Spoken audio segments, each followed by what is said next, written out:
परजीवी के बारे में बताया था।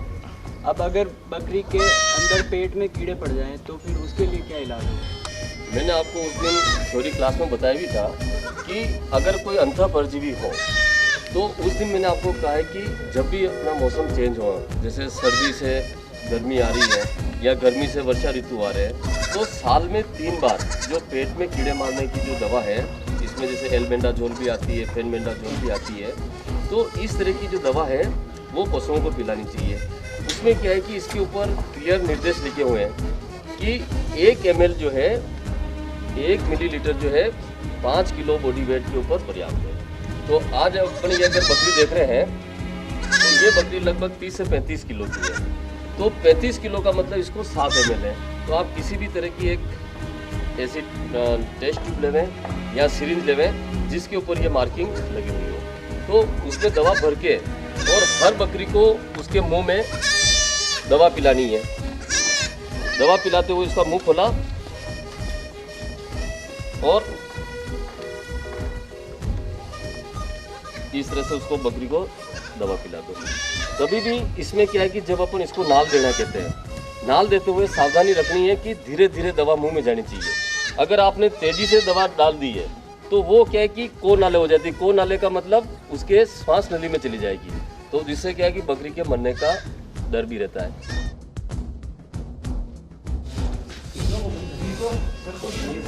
अरे भाई रुको, इस तरह नहीं।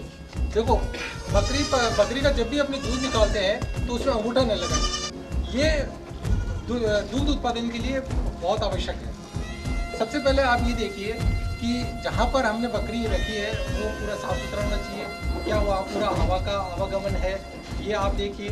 फिर उसके नीचे से फर्श की सफाई है क्या, अगर सफाई नहीं है तो उसे 2% के कीटाणुनाशक घोल से कर सकते हैं। फिनाइल अपने इसके लिए काम में ले सकते हैं। फिर उसके बाद हमें ये देखना चाहिए कि जो बकरी का दूध धोने वाला है वो खुद बहुत साफ़ सुथरा होना चाहिए, उसके कपड़े साफ़ सुथरे होने चाहिए, वो नहा के आया हुआ होना चाहिए और उसके कोई भी सर्दी खांसी जुकाम या इस तरह का कोई भी संक्रामक रोग नहीं होना चाहिए जो कि दूध से बाकी मनुष्य में फैल सके या और बकरियों में फैल सके। एक बात तो, बकरी का दूध, जो बीमार बकरी का दूध है वो दूसरी बकरियों के दूध में नहीं मिलाना चाहिए, बल्कि उस बकरी को अलग से रख के उसका इलाज करवाना चाहिए। जैसे हमारा मतलब बकरियों का पूरा रेवड़ है तो उसमें बहुत सारी बकरियाँ हैं, तो फिर उसमें कौन सी बकरी दूध देती है कौन सी नहीं देती है, तो उसके पहचानने का कौन सा तरीका आसान रहता है? ठीक है, आपने बहुत बढ़िया क्वेश्चन पूछा है। इसके लिए एक सबसे बढ़िया तरीका, आपको 2 तरीके हैं। तो सबसे पहले बकरी को पहचानने का तरीका है टैगिंग। तो टैगिंग के लिए अपन को पहले हर एक बकरी के नंबर अपलोड करने पड़ेंगे। तो अपलोड करने के लिए नंबर के लिए एक रजिस्टर होता है जिससे अपन कहते हैं किडिंग रजिस्टर, मतलब ब्याने वाला रजिस्टर। तो ये ब्याने वाला रजिस्टर आप देखिएगा, तो इसमें सबसे पहले बकरी का जैसे ही बच्चा जन्मता है तो उसके पहले बकरी के बच्चे के नंबर डालेंगे और ये देखेंगे इसके माँ बाप कौन कौन से, तो उसके भी नंबर और डालेंगे। तो सबसे पहले उसको स्पीड से साफ करें उस कान को, तो उसके बाद में आपको सीधा कान में नंबर लगाना। सर इसको अगर टैगिंग करेंगे तो इसका अंग भंग हो जाएगा। हाँ, फिर बलिदान के लिए ले जाने और मार्केटिंग घट जाएगी। हाँ, तो उसके लिए भी ये बहुत बढ़िया तरीका है कि अपन एक दूसरा तरीका और अच्छा है, जो परमानेंट रहेगा, उसका नंबर मिटेगा नहीं, उसको कहते हैं टैटूइंग। तो टैटूइंग का भी आपको एक तरीका आता है, उसमें नंबर होते हैं, छप जाते हैं नंबर, जैसे अपने मशीन होती, मतलब हाथ में नंबर गुजरते हैं ना, ऐसे जानवरों के भी नंबर लिखे जाते हैं, उसे कहते हैं।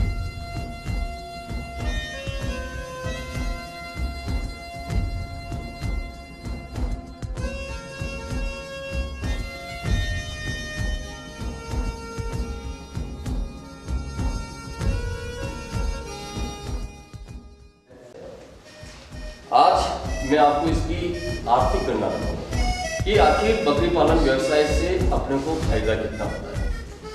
पहली चीज आती है कि ये व्यवसाय कितनी बकरियों से शुरुआत की है। तो आप 50+2 से शुरू कर सकते हैं या 100+3, 100 बकरी और 3 बकरे। ये एक मिनिमम कम से कम इतनी यूनिट होनी चाहिए, ठीक है। उसके बाद में आपको ये करना है कि एक दिन में एक बकरी का जो खर्चा आता है वो लगभग 20 रुपए का आता है कि एक बकरी पे अपन 20 रुपए खर्च करते हैं, ठीक है। तो 100 बकरी पे कितना हुआ? 2000 रुपए, ठीक है। 2000 को आप अगर 365 से मल्टीप्लाई करते हैं, 2000 प्रतिदिन, एक साल का 365 265, तो ये लगभग 7,30,000 का खर्चा आपका आ रहा है और 10,50,000 उससे अर्निंग हो रही है, तो लगभग 100 बकरी की यूनिट है, तो उस यूनिट से 3 लाख का प्रॉफिट होता है। ठीक है, 7 लाख रुपए लगा के और उससे 10.5 लाख रुपए, 10 से 10.5 लाख रुपए अपन कमा सकते हैं। तो 100 बकरियों पे 3 लाख का अपने का नेट प्रॉफिट आता है, सारा खर्चा निकालने के बाद। तो ये इसकी मोटी मोटी गणना है। इसके अलावा अब ये आता है कि इसका व्यवसाय कैसे शुरू किया जाए। शुरुआत में पैसा कहां से आए, तो इसके लिए क्या है कि सारे जो राष्ट्रीयकृत बैंक हैं वो बैंक ऋण करती है, कोई भी एसबीआई हो, बड़ौदा बैंक हो या कोई भी राष्ट्रीयकृत हो, उन बैंकों के लिए क्या है कि आपको एक प्रोजेक्ट रिपोर्ट चाहिए। धन्यवाद। और कभी भी आपको जानकारी लेनी हो तो अपना जो परियोजना है अखिल भारतीय बकरी नस्ल सुधार परियोजना, इसमें आप आके और संपर्क कर सकते हैं। इस व्यवसाय के बारे में कोई भी जानकारी है तो वो परियोजना के अधिकारी आपको डिटेल में हिसाब से आपको। धन्यवाद।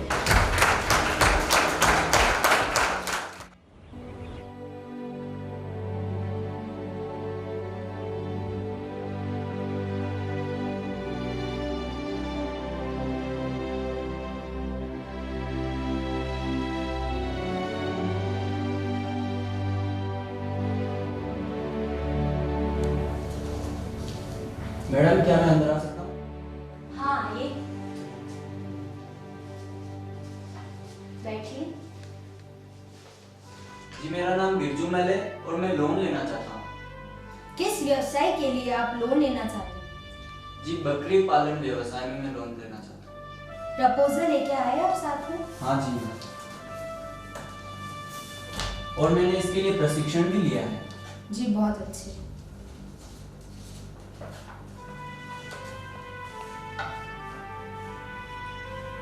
आपकी इन्वेस्टमेंट 1 यूनिट 200 बकरी और 10 बकरों की हो रही है।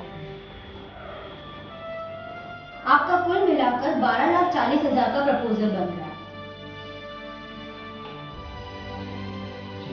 ये लोन हम आपको 6 साल के लिए दे सकते हैं, पर इसमें आपको 1 साल का ग्रेस पीरियड मिलेगा, यानी कि आपको पहली किश्त पे ब्याज देने की जरूरत नहीं है। ठीक है, तो अब मैं आपको एक फॉर्म दे रही हूँ। आपके गांव में वेटरनरी डॉक्टर है? हाँ है, डॉक्टर मुकेश जी। अच्छा, तो अब आपको उन वेटरनरी डॉक्टर से आपको यहाँ पे साइन करवाना है और इसे वेरीफाई करा के आप हमारे बैंक में जमा करवा दीजिएगा। और हमारे बैंक के सर्वर आएंगे जो आपकी लोकेशन को, आपकी जो जहाँ पे आप गोट फार्मिंग कर रहे हैं, वो उसे चेक करेंगे कि आप इसे पैसे उसी में लगा रहे हैं या नहीं, या आपकी कैसी व्यवस्था चल रही है। आपको लोन मिल जाएगा। जी, आपका बहुत बहुत धन्यवाद। धन्यवाद।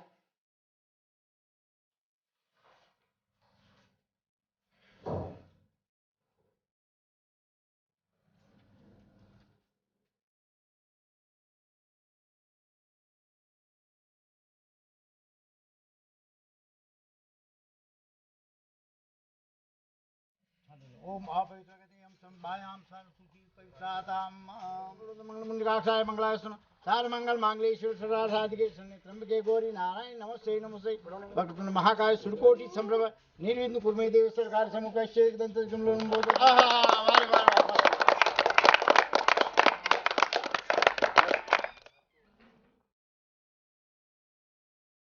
बिरजू, मैं ये तो नहीं जानता कि तुम क्या काम करने जा रहे हो, किस प्रकार का ये काम है, लेकिन मेरा आशीर्वाद तेरे साथ है।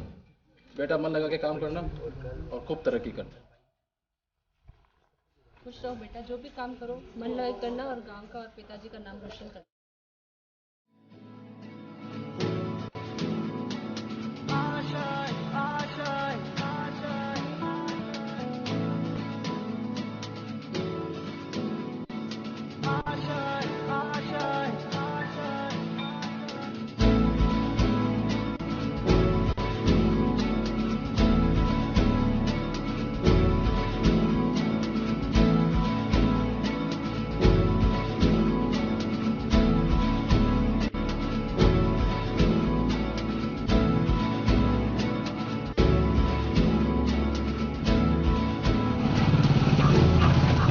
डॉक्टर साहब। हाँ बिरजू क्या हुआ?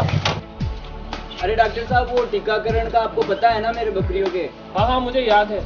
हाँ, वो पीपीआर का टीका तो लगवा दिया था, अब ईटी का टीका लगवाना बाकी है। हाँ बिरजू मैं कल आऊंगा तेरे घर पे, कल लगा के जाऊंगा ईटी का टीका। घोटियार बापू, कहीं भी गयो? अरे अपनी दोनों ही बकरियां मर गई। किसे मर गई? अरे दोनों रात घनी बढ़िया थी, आज मर गई। अरे कल ही लाला सू 5000 रुपए लेके बकरी लेके आया, दो की दो मर गई। बिरजू के पाड़े 200 बकरियां, एक भी कौन मरी?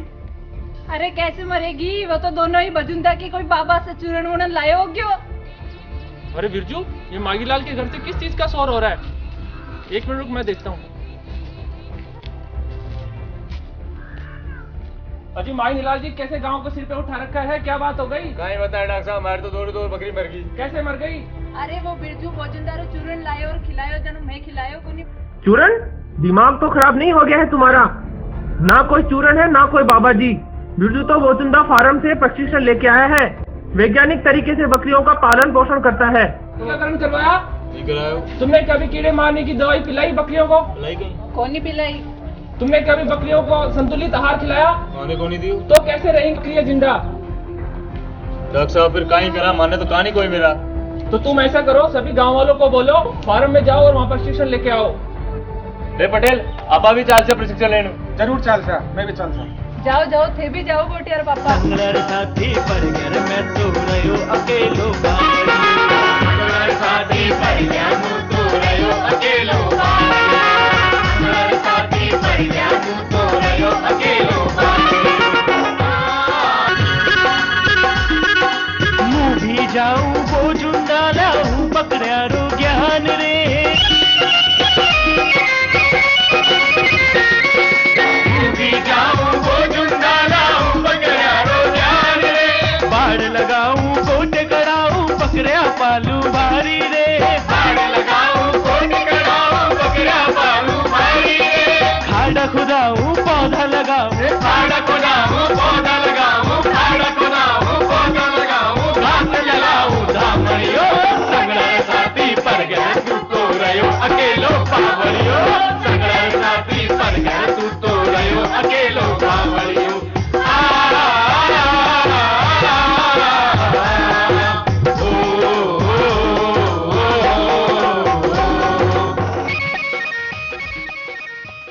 बकरा नंबर 38।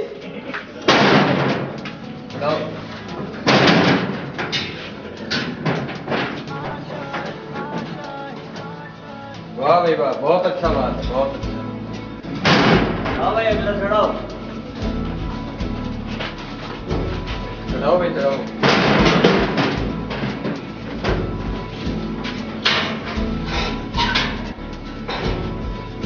वाह भाई वाह, बहुत अच्छे, बहुत अच्छे। गड्डी चढ़ा माल अपना। वाह भाई वाह बिरजू, बहुत अच्छा माल है तेरा, बहुत अच्छा तंदुरुस्त माल है। मेहनत भी ऐसी लगी है भाई।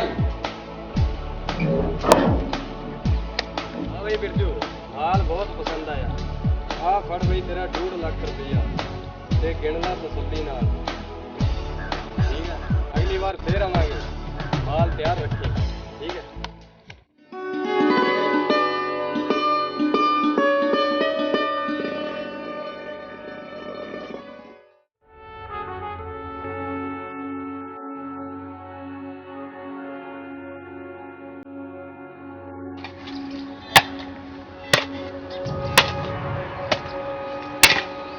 पापा आ जाओ, रोटी खा लो। रोटी ले आई? हाँ ला रोटी ले। ले बिरजू के बाप, पानी ला। लो।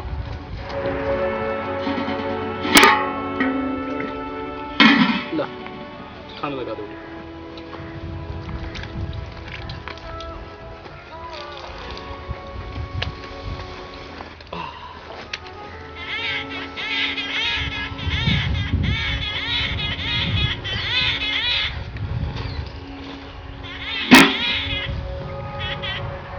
बिरजू बहुत मेहनत कर रहा है अभी। बिरजू तो बहुत मेहनती है। गया कहाँ वो? वो गया होगा अपने काम से। अच्छा, तुमने खाना खाना? नहीं, मैं अब खाना खाऊंगी, आप चीख लो।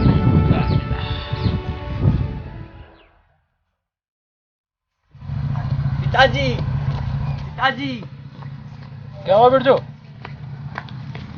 पिताजी क्या बात क्या है? हो गया बिरजू? पिताजी ये लो मेरी पहली कमाई। अरे